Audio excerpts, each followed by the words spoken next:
Well, we're now 3 weeks into the writers' strike in Hollywood. Have you noticed? I didn't think you had. That's the problem. In fact, it's a real problem for those who are trying to get a better contract for. We had Andrew Klavan on. He's on the side of the writers. I don't blame him. He's a writer. I get it. But is the strike really the solution, especially when people don't notice? Joining us right now is Christian Toto, the proprietor of HollywoodInToto.com and the Hollywood in Toto podcast. Hi, Christian. Good to see you. Good to be here. And no matter how righteous the cause is for these writers, and I think they do make some important points, I don't think this strike is working for them because no one cares.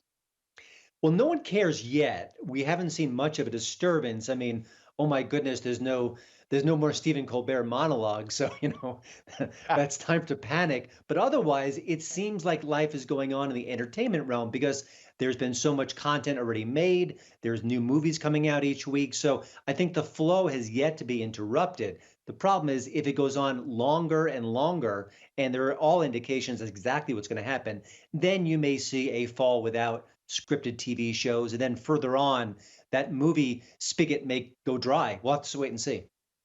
does this strike apply to original content created for streaming platforms like Amazon Prime or Netflix or some of the other delivery systems people are now utilizing for their entertainment?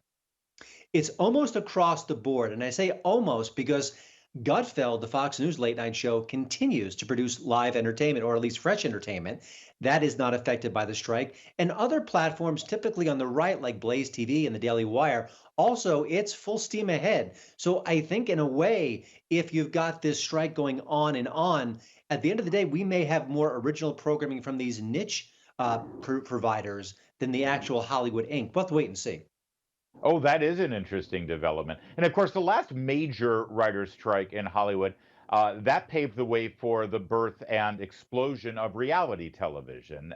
So, are you suggesting that maybe this could actually bring on an explosion in non-left leaning reality television or scripted television for that matter? They certainly can have they have more freedom, more creativity, and more availability to create programs moving Huh. forward at this point. So yeah, they could, fill the gap if that gap does happen. Again, the last strike was 100 days. By all indications, this is going to blow past that. The two sides are very far apart. They haven't even had significant negotiations since the strike was called. There are major issues here: streaming, artificial intelligence, writing scripts. There's just so much here, so much to get done, and nothing's been done yet.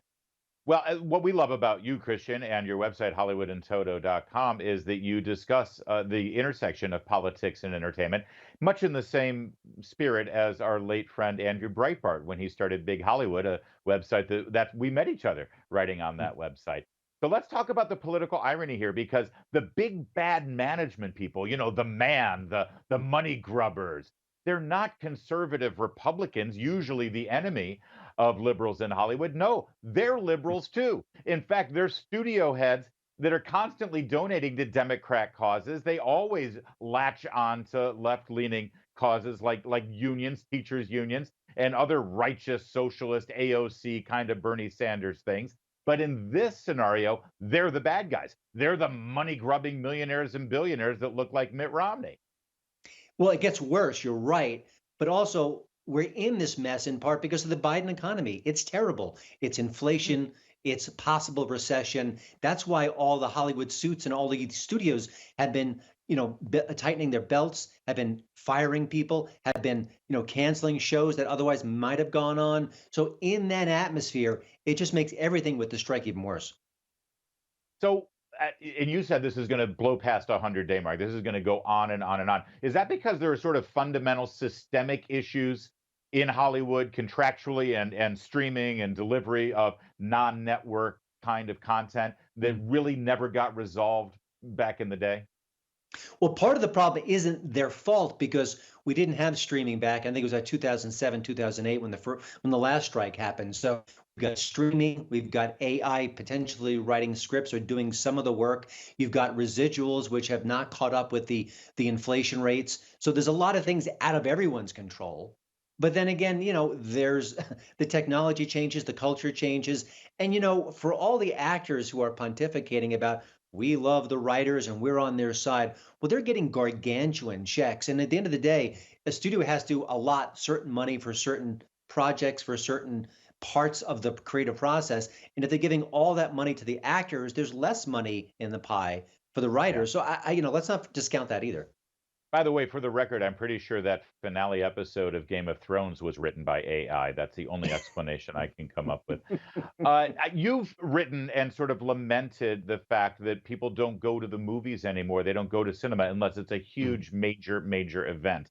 Could this kind of have a boomerang effect where if there's no new content being distributed to our living rooms on televisions or streaming devices, then people craving new entertainment will actually go back to the movie theater?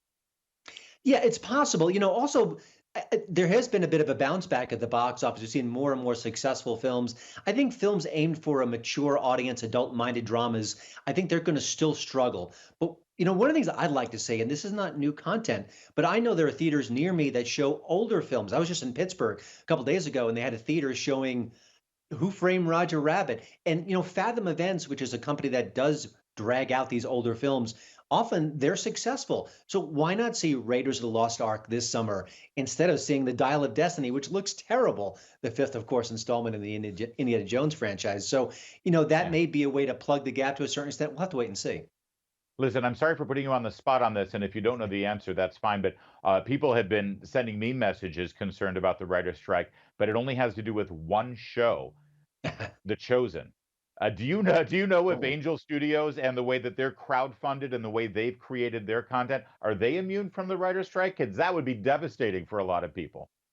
I am pretty sure that they are, again, full steam ahead, like some of the other platforms I discussed earlier. Uh, Yeah, Almost positive there. So, and that's I think interesting as you're well right. because Angel Studios is ramping up. They've got movies, they've got TV shows, they've got a lot of new intriguing projects coming our way. And again, if the playing field is a bit leveled, all the power to them. Yeah, and again, because it's crowdfunded, we the people are back in charge of our entertainment choices, not just in what we click on or what channel we turn Mhm. to or what ticket we buy, but even at the investment level. Absolutely. There's also a new platform just emerged this week. It's called Lure TV, LOOR.TV. And they're Christian based, but as they say, it's not filtered by Hollywood or church ladies. So it has a bit of an edge. And also that has a component where you can, in your subscription model, pick and choose which projects you think should be funded, which ones should move forward. So that's another interesting possibility for people who are exhausted by Hollywood Inc. All right. Have you picked sides on this? Have you? I didn't see the column. Have you decided who's in the right and who's in the wrong on the writer's strike? Because honestly, to me, it's like a football game between USC and Notre Dame. I want both sides to lose. Yeah, listen, I'm sure the writers have a lot of significant beefs.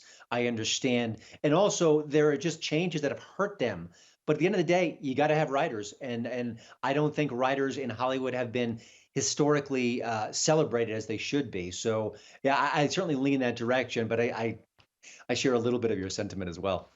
All right, Christian Toto, we're going to have to leave it there. Thank you for joining us, though. Always a great conversation. And I do commend the website, hollywoodandtoto.com, and yes, the podcast, Hollywood and Toto. There's more to come. Keep it right here. It's O'Connor Tonight, Salem News Channel.